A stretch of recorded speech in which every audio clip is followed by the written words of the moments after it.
We shall now learn another concept in permutations, and that is circular permutations. Till now, we have been learning about linear permutations. What is this linear permutations? Everything is arranged in a straight line. Whether it is people, books, numbers or words, you always arranged in a straight line. But you know that this is not the only possible arrangement. We are talking of another arrangement where the objects are arranged in the form of a circle. Let us take the example of 4 objects A, B, C, D. We have already learnt that if I want to do different permutations of these 4 letters, then the answer is 4 factorial, which is equal to 24. Instead of arranging these 4 letters in a straight line, if I arrange it in the form of a circle, so it will look something like this: A, B, C and D. When I am forming a circle, there is no end point, there is no beginning and there is no end. So this is one formation. Now if I take another formation B, C, D, A, according to linear permutation, this is another arrangement. But look at this one. B, C, D, A is the same circular arrangement. Their partners are not changing. I can just rotate this like this and write here B, C, D, A. So then, in circular permutation, I do not consider these as 2 different. I consider them as same. Now take another case, A, B, C, D, B, C, D, A. Take another case, C, D, A, B. And the other case is D, A, B, C. That is, when I change the arrangement in cyclic order in the circle, it does not make a difference to my circular permutation. All these 4, see here, C, D, A, B, D, A, B, C, A, B, C, D, they are all the same circular permutations. That means now number of circular permutation when the object is 4 will not be 4 factorial. Every 4 arrangement is considered as one arrangement. So the total number of circular permutations will be 4 factorial divided by 4. Every 4 arrangement you have to consider it as one arrangement. So 4 factorial divided by 4, and hence this you can say it is 3 factorial. So we get a formula: number of circular arrangement of n different objects is n minus 1 factorial. Please note this, when I am given 4 objects, if it is linear permutation, it is 4 factorial, but if it is circular permutation, it is 1 less and 3 factorial. So in general, I can write the formula as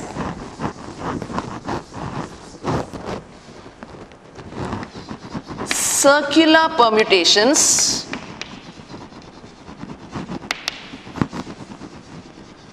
of n different objects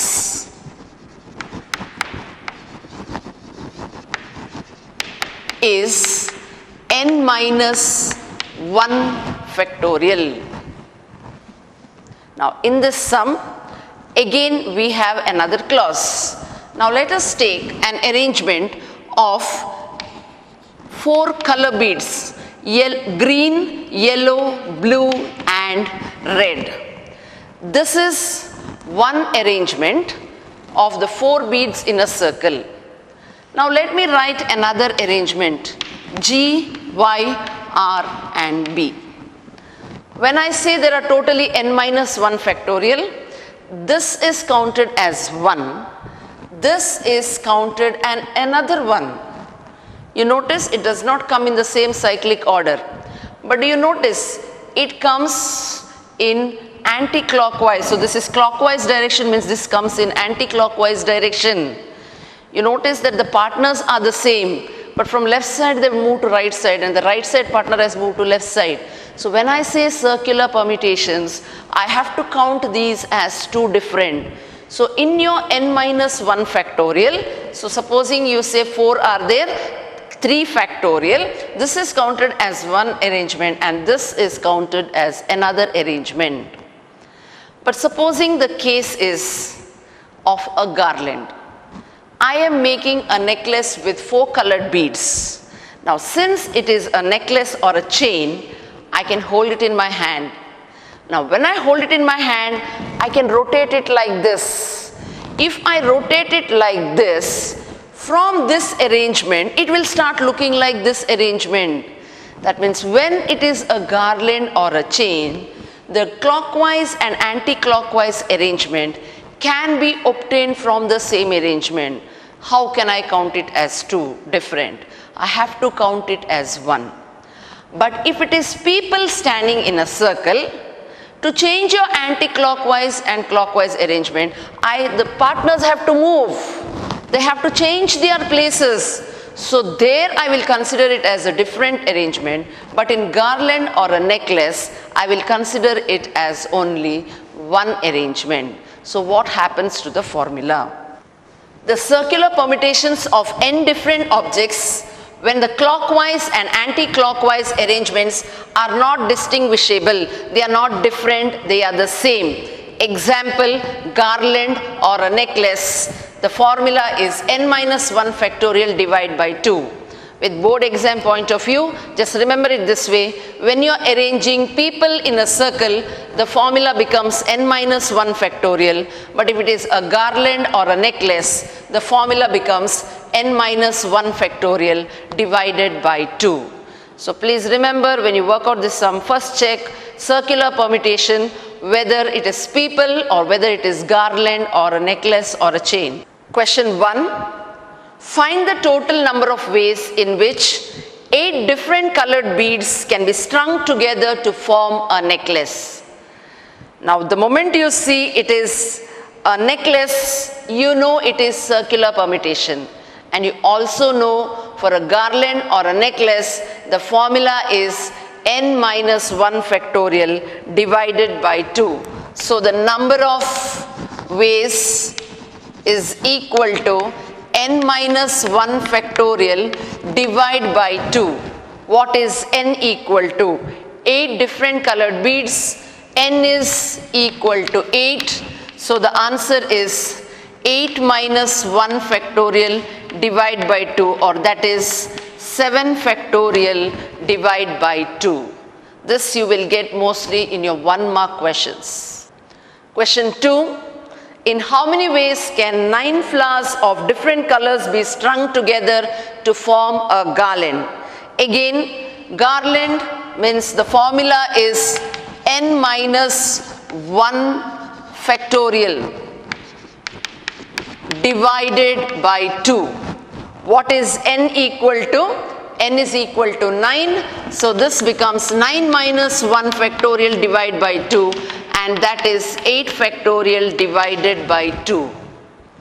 Question 3. In how many ways can 10 people be seated around a table? Now please note here it is people. When it is people in a circular permutation, the formula is n minus 1 factorial.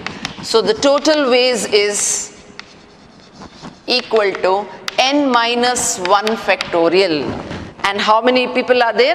There are 10 people, so it is 10 minus 1 factorial, which is equal to 9 factorial. Question 4.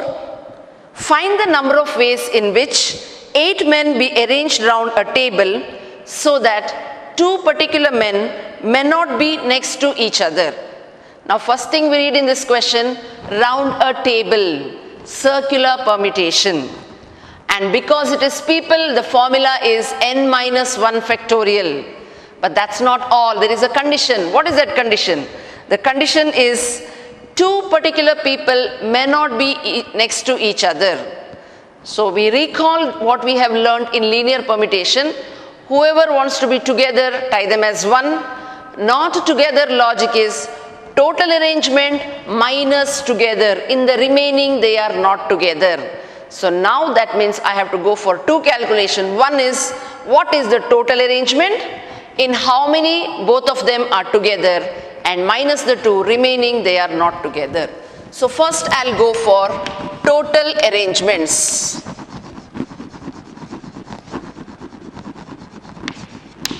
What will be the total number of arrangements? Because it is 8 people, total arrangement is 8 minus 1 factorial, and that is 7 factorial. Next is, I have to see the number of arrangements where both are together. So let us see what is the logic to calculate. When are both of them together? What is the logic? Totally there are 8 people. In this, 2 people want to be together. Whoever wants to be together, tie them as 1. How many are remaining out of 8 if 2 are tied as 1? Remaining are 6. These 2 you consider as 1 plus 6, your total is 7. But they are not in a straight line, they are in circle. So the number of arrangements will be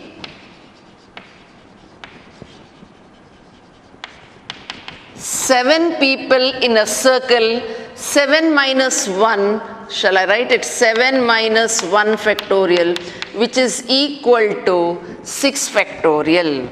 So just see here, 7 minus 1 factorial, which is equal to 6 factorial. So this is how I got this formula, but I will not.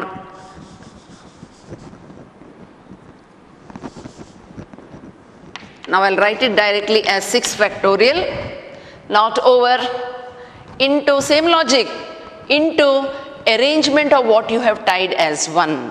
When you have tied them as 1 together, they are present either as AB or BA because they are adjacent to each other. So into arrangement of what you have tied as 1, and that will be 2 factorial. Please note, we are talking of circular permutation. When I took the 7 people, I arranged them in circle, but the 2 people whom I have tied as 1, they are not in a circle. So for them, when I wrote their arrangement, this is linear permutation formula. So 2 people means 2 factorial only. Please note this point. So that is total number of arrangements where both of them are together is 6 factorial into 2 factorial. But the question is not in how many ways they are together. Question is not together. So number of arrangements where both are not together. Always the logic for not together is total arrangement minus both are together.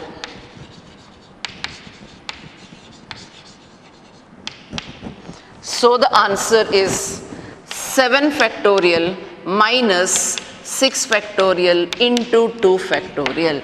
So this is the answer for both of them not together. Total arrangement minus both of them together. Question 5. In how many ways can 6 gentlemen and 4 ladies be seated round a table so that no 2 ladies are together? Please note the word there. No 2 ladies are together. Recall what we did in linear permutation. The moment you see no 2 of them are together, first arrange the remaining, then in the gaps. So we are going to stick to the same logic.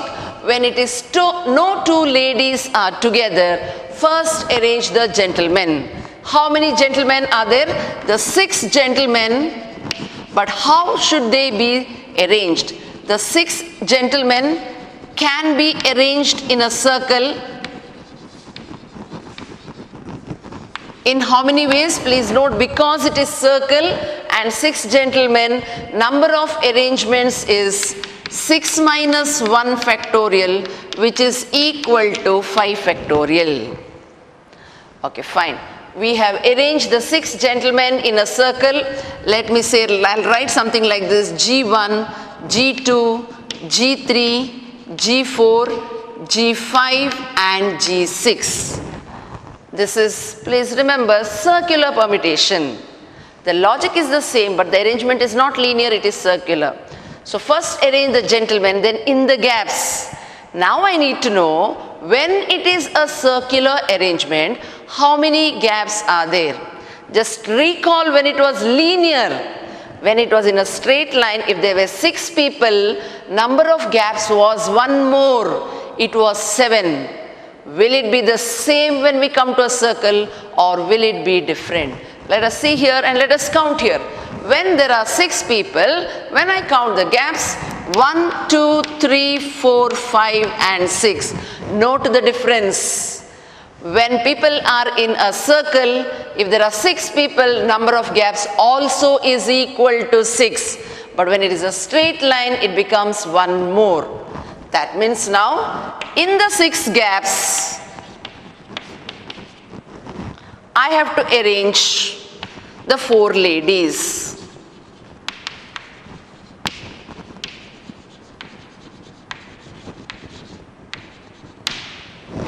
It is 6 fixed places. It is not circular permutation. It is like linear permutation. In 6 places you have to arrange 4 people, and this can be done in 6p4 ways. Therefore, the total ways is 5 factorial into 6p4. Question 6.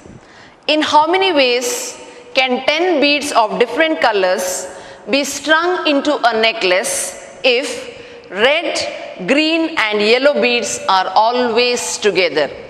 You are given 10 different beads and you are asked to form a necklace. You have happily told the formula is n minus 1 factorial divided by 2, but there is a restriction. And what is that restriction? Red, green and yellow beads should be together. Same logic. Whoever wants to be together, tie them as 1. So I have totally 10 beads. In that, the 3 I am going to take and tie as 1. Out of 10, if I have removed 3 and tied as 1, how much will remain? 7 will remain. So how many ways can I arrange the 8 units? So this 1 unit together, and then there are 7 beads. So I call them as 8 units. 8 units in a circle, and in a circle, and it is a necklace. So since it is a necklace, what is the formula? The formula is n minus 1 factorial, don't forget, divided by 2. And here it is 8 units, so it is 7 factorial divided by 2. That's not over. Into, don't forget, into arrangement of what you have tied as 1. How many have you tied as 1? So the red, green and yellow can be arranged in.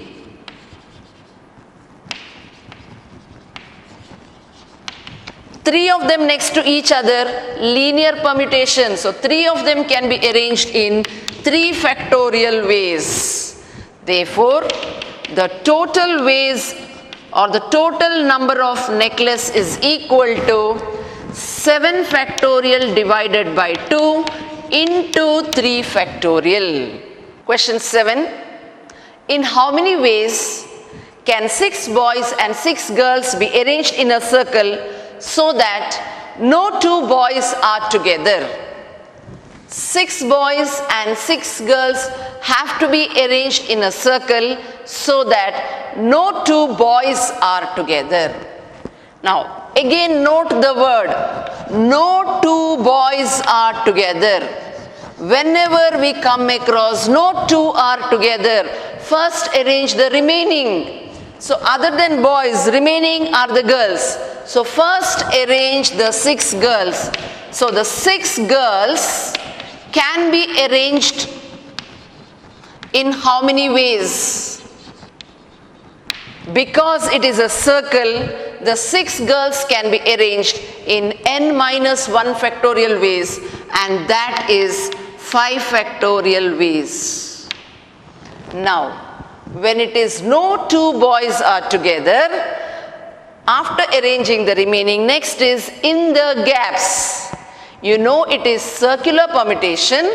If there are 6 girls in a circle, the number of gaps will be the same. Recall, linear it will be one more, in circular permutation it will be the same.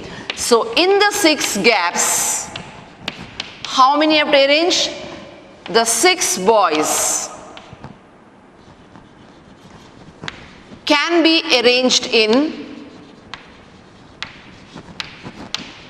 6p6 ways, or that is 6 factorial ways. Hence, the total arrangements is, or the total ways of arranging is equal to 5 factorial into 6 factorial. Question 8. In how many ways can 7 gentlemen and 5 ladies be arranged in a circle if no 2 ladies are together? 7 gentlemen, 5 ladies in a circle, the condition is no 2 ladies are together. Note this, no 2 ladies are together. Logic is the same. If it is no 2 ladies, first arrange the gentlemen. So the 7 gentlemen can be arranged in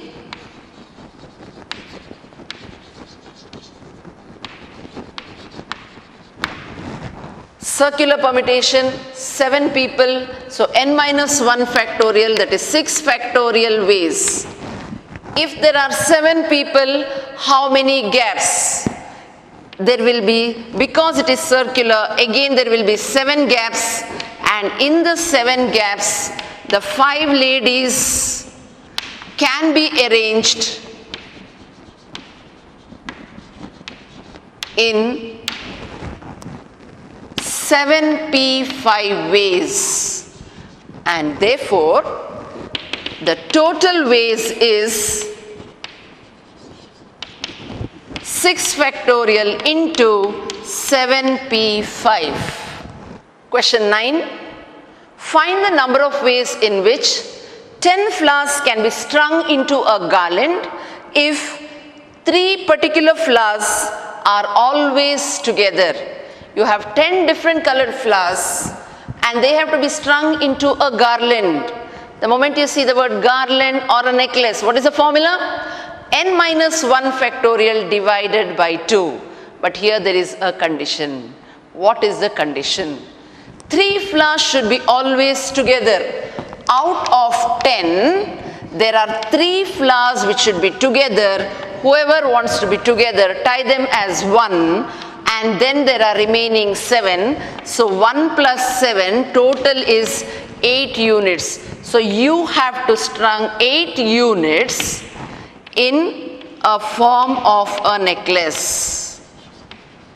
So the arrangement of 8 units in the form of a necklace is, it is 8, but it is necklace, n minus 1 factorial divide by 2. So 8 minus 1, 7 factorial divide by 2. Not over, because you have taken 3 flowers and tied them as 1. Then the arrangement of the 3 flowers which are tied as 1.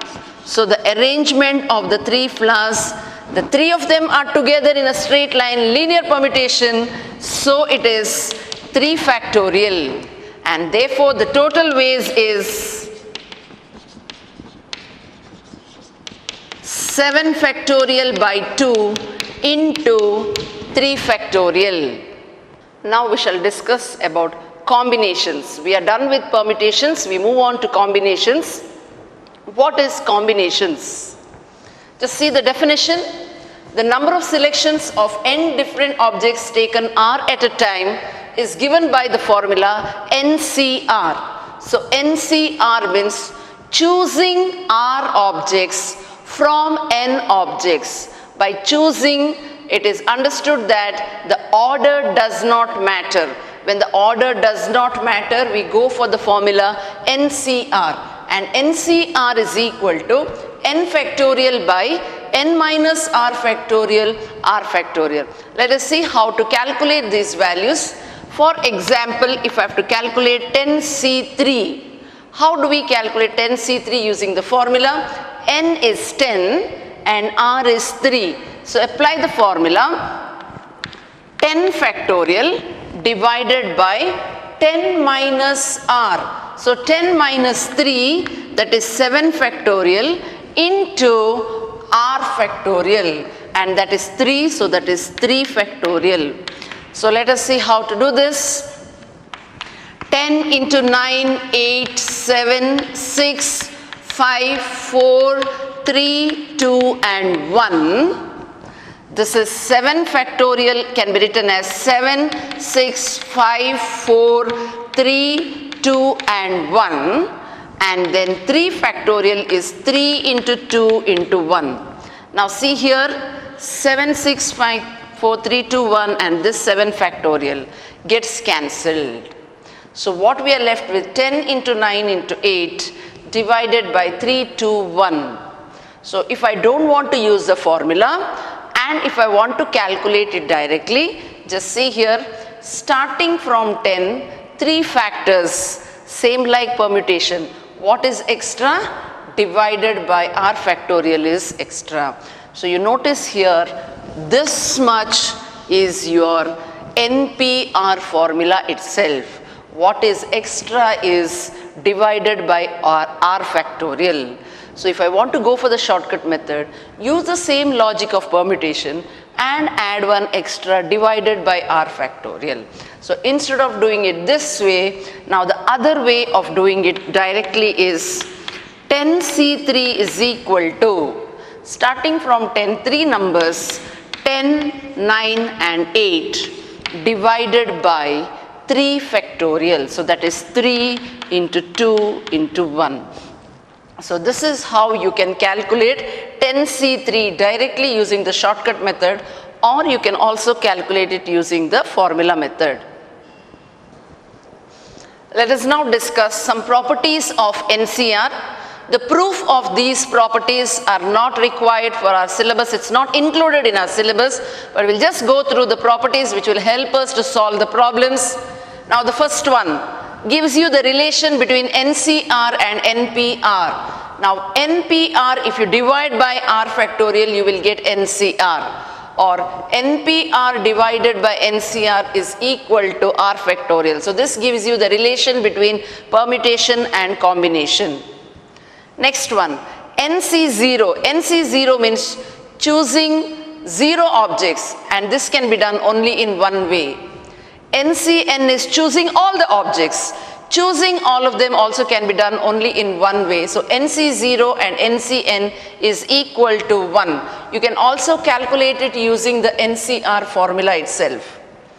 Now the next one, this is important for us for evaluation of problems. NCR is same as NCN minus R. Let us see what does this mean. If I have to calculate 10C7, starting from 10, 7 factors divided by 7 factorial. So a lot of numbers for calculation. Instead, if I use this property, NCR is also equivalent to NC n minus r. Subtract these two.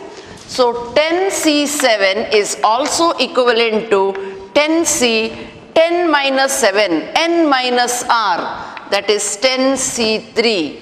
When you add these two, the total should always be equal to 10. So remember, this is the hint for you.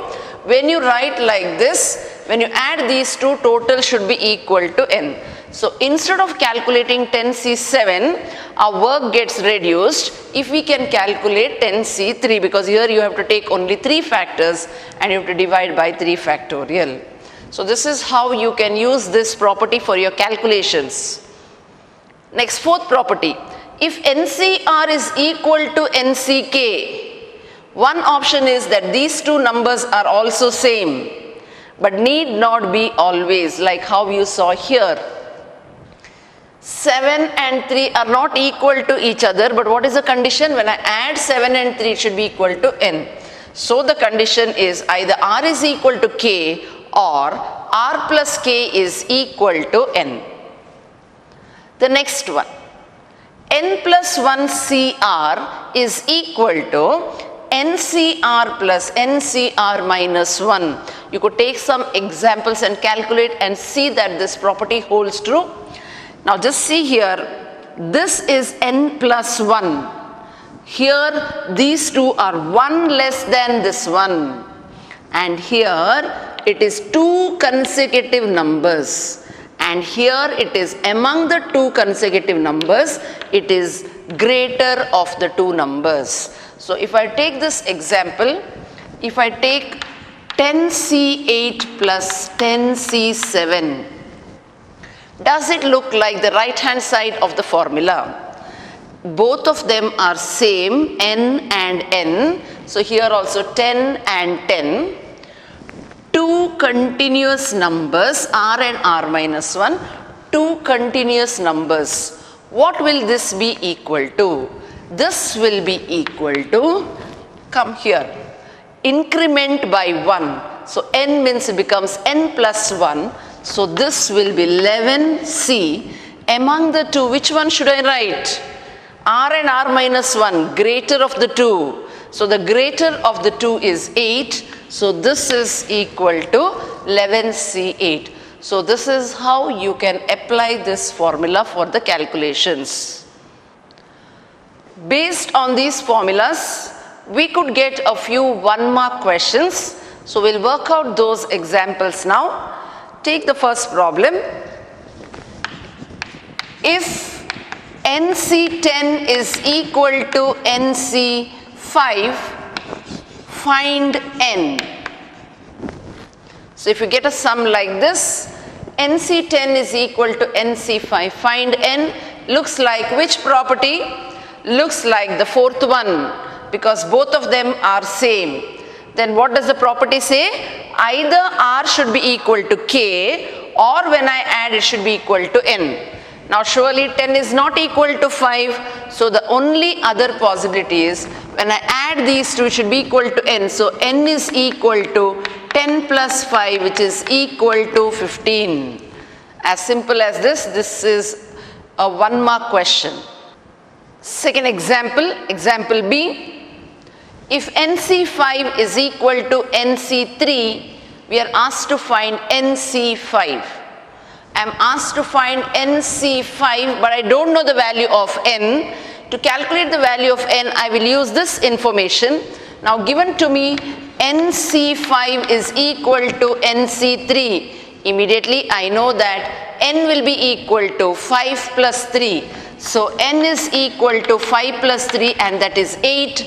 So now the question is to find NC5 is same as finding, I know the value of n, so it is to find 8C5. I can use the property for my calculation. 8C5 is also equal to 8C, 8 minus 5, and 8 minus 5 is 3.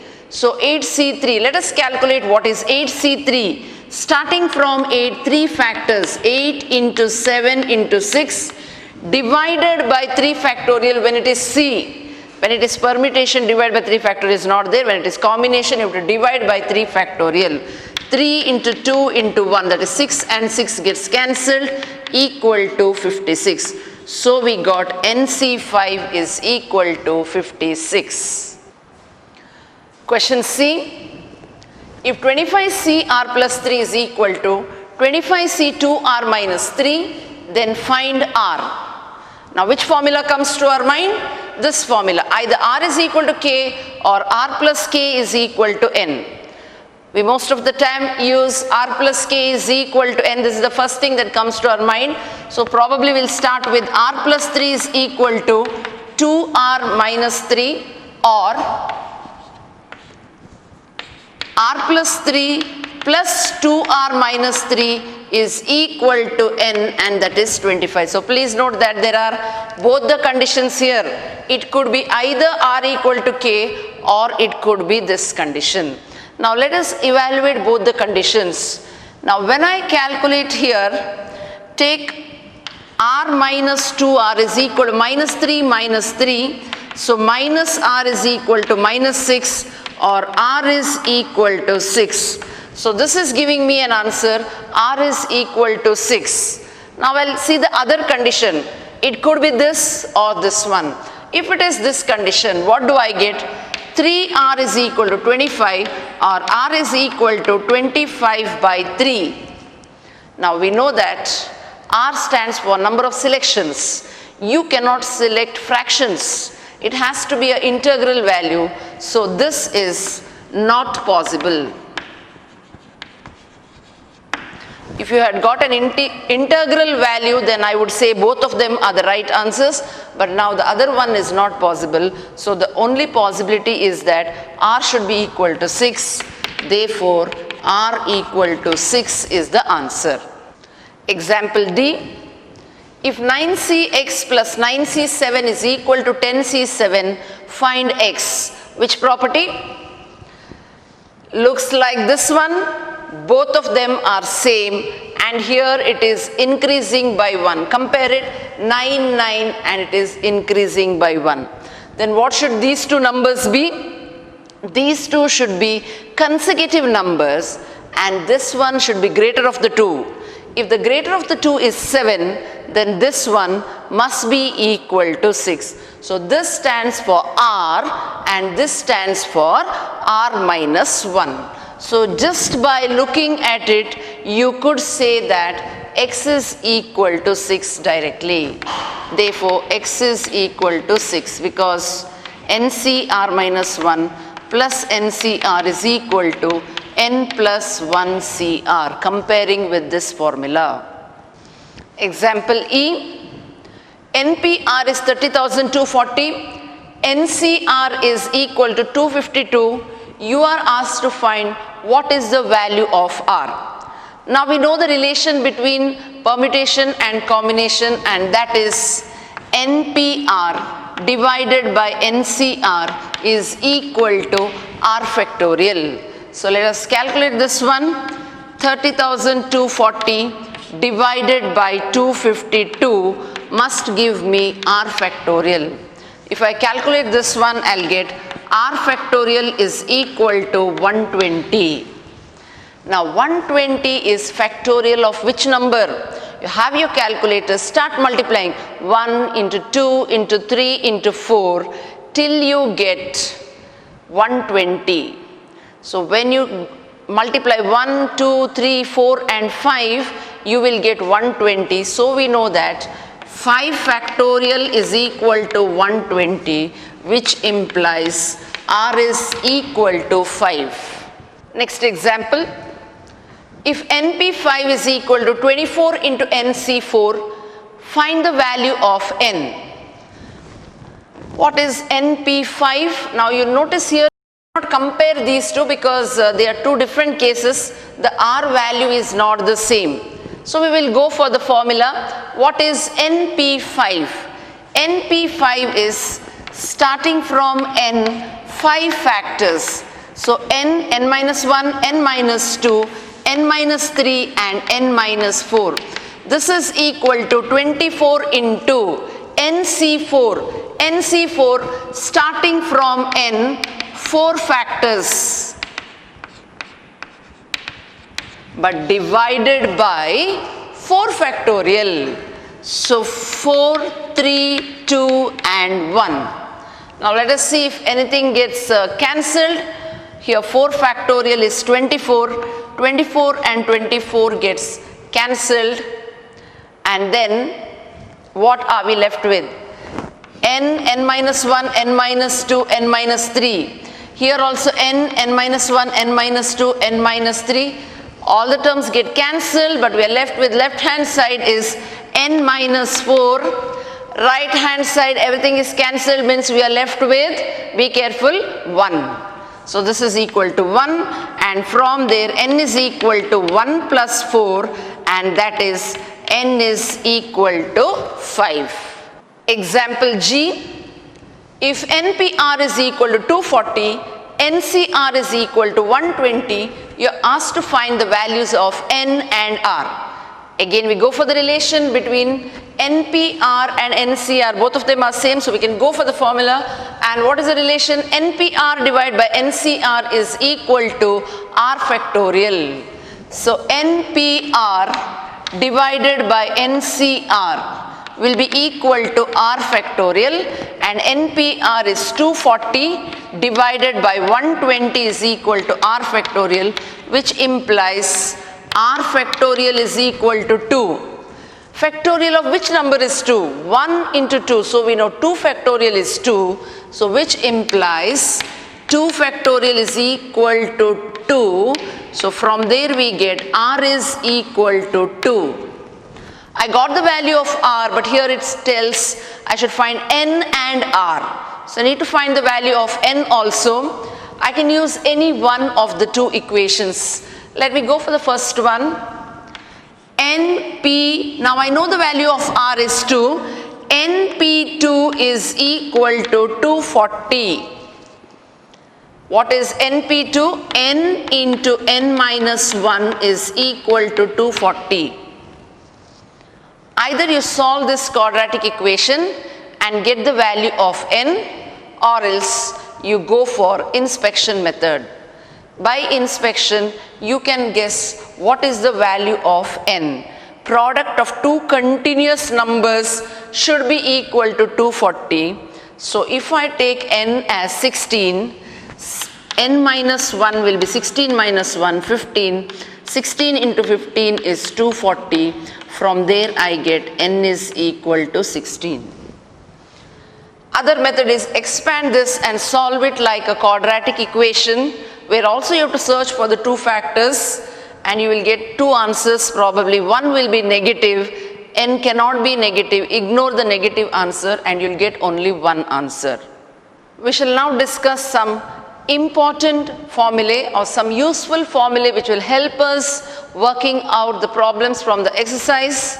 Now the first one is, if you are given n points in a plane, out of which k are collinear, and you are asked to find the number of straight lines that can be formed using these points, or the number of triangles that can be formed using these points, and the formula is NC2 minus KC2 plus 1 and NC3 minus KC3. Let us see what is the logic behind this formula. You are given total number of points is n, and out of that k are collinear. So k points are lying in the same straight line. So let me see here, we have drawn totally 6 and 5. So I have taken n as 11. Out of that, k is equal to 5 are in the same straight line. I am asked to find how many straight lines can be formed.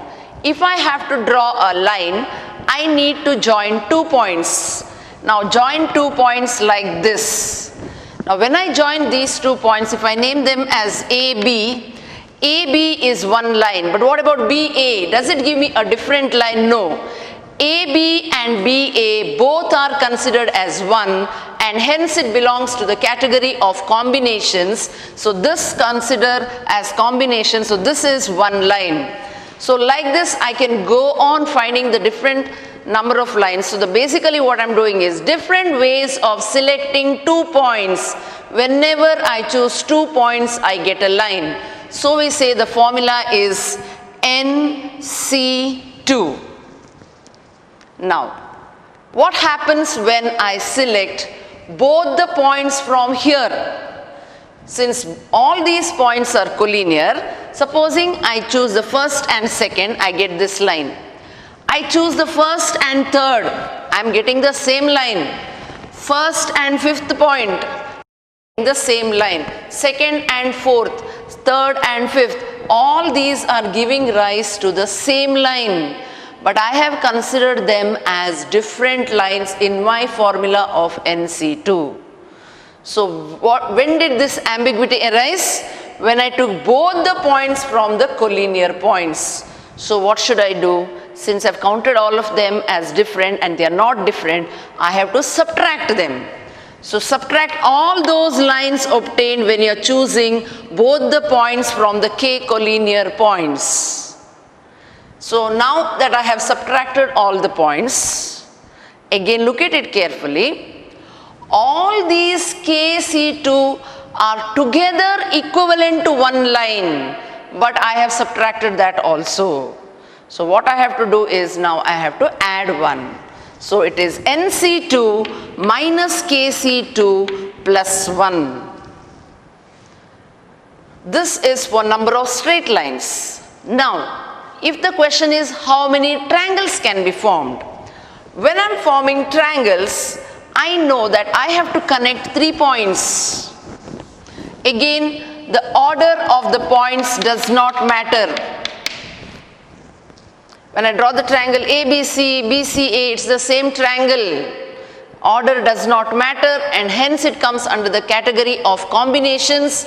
Now, different ways of choosing 3 points. If I choose 3 points, maybe 2 from here and 1 from here, I will get a triangle. If I choose all the 3 from here also, I'll get a triangle. But what happens if I choose all the 3 points from here? I will get a straight line. I will not. Let me remove this example, and supposing I connect all the 3 points from here, then I will not get a triangle only. But now when I say different ways of choosing 3 points is NC3, I have considered different ways of choosing 3 points from here. When all the 3 from here, it is not giving me a triangle, but since I have counted them here, I need to subtract them. Minus KC3. In straight lines, all of them together were equivalent to one line. So I had to do plus 1. In triangles, there is no triangle at all, so there is no concept of plus 1. So it is NC3 minus KC3. That's how you get the formula for number of triangles. Now let us look at the next one. Now next one says, if there are m set of parallel lines, let me take some m is equal to 4, and let me take n is equal to 3.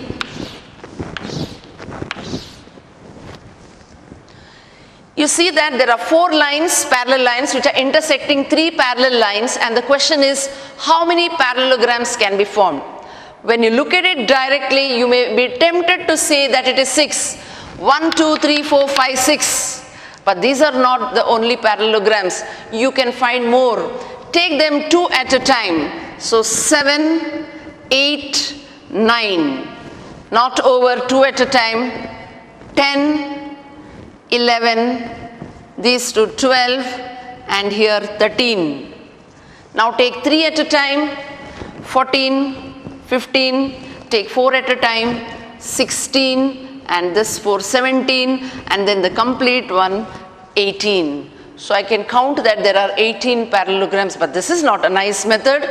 The number of lines were 4 and 3, so I could still manage to count. But what if I have left one parallelogram? Am I 100% sure? So better than this is to go for a formula. Now what is that formula? How do I form a parallelogram? To form a parallelogram, I need 2 horizontal lines. So if I need from this 4 lines, I need any 2 lines. So different ways of choosing 2 lines from these is, there are 4 lines, so it will be 4C2 into. Now next calculate like this. From this set I need 2 lines to form a parallelogram, because parallelogram has 4 sides, 2 like this and 2 like this, vertical. So here there are 3 sets. From here I need 2. And how much is 4C2 equal to? 4C2 is 6, 3C2 is 3, 6 into 3 is 18. So we were right in our calculation, 18 parallelograms. So in general, the formula is MC2 into NC2. The next one is number of diagonals. If I am given a polygon and if I am asked to find the number of diagonals. This we know is a hexagon, it has 6 sides, and if I am asked to find the number of diagonals, I would still sit and draw the diagonals and probably I would count. But now when the number of sides increases, supposing they say is a polygon of 20 sides, I may not even be able to draw the diagram, forget counting the diagonals. So what do I do? Let us go for a logic to calculate the number of diagonals. Now to calculate the number of diagonals, how do I draw a diagonal? Connecting 2 vertices. Now this is one diagonal, the reverse is not another diagonal, it's the same.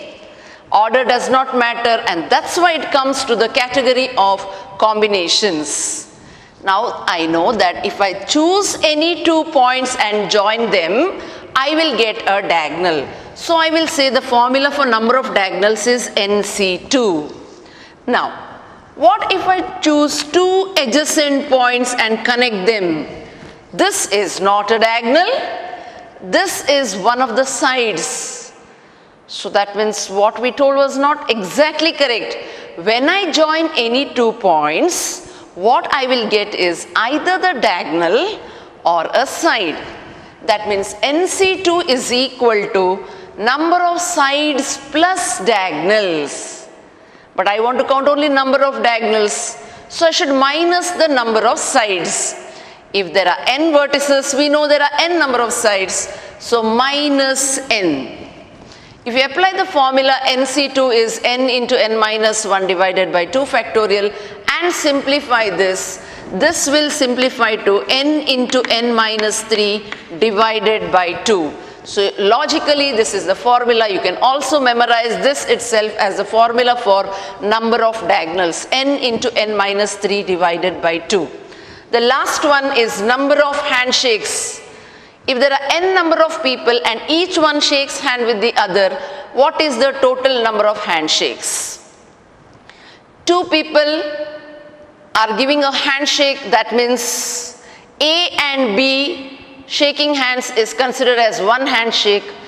B and A is the same handshake, it is not counted as another. Order does not matter, and that's why again this also comes under the category of combinations. Different ways of choosing 2 people is equivalent to the number of handshakes, and that is why the formula for number of handshakes is NC2.